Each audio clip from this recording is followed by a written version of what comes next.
1-2 মাস পর হয়তো বাচ্চা দিয়ে দিবে, এমন অবস্থায় এই পশুটা কোরবানি করাটাও বাকি।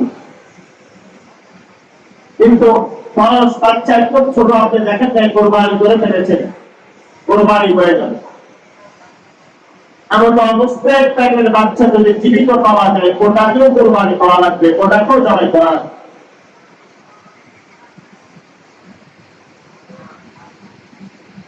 পশু ক্রয় করার সময় আপনি দেখবেন মোটামুটি পশুটা ভালো,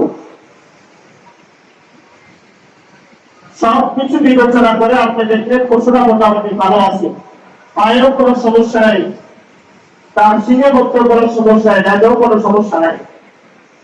বাসায় নিয়ে আসার পর দেখবেন গরুটা সমস্যা, পশুর মধ্যে বিভিন্ন ধরনের রোগ প্রতি লক্ষ্য করতেছে। এমন অবস্থায় যদি আপনি ধনী হয়েন, তাহলে আপনার উপর আরেকটা পশু ক্রয় করে কোরবানি করা হয়। পশু ক্রয় করার পরে কোনো দোষ ত্রুটি পাওয়া যাবে, এই দোষ ত্রুটির কারণে কোরবানি হয় না।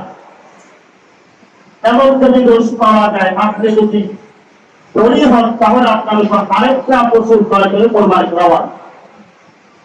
আর আপনি গরিব মানুষ কিনে ফেলেছেন, তাহলে এমন অবস্থায় ওই রোগ বেশি হওয়া না, পশু দিয়ে কোরবানি করতে হবে।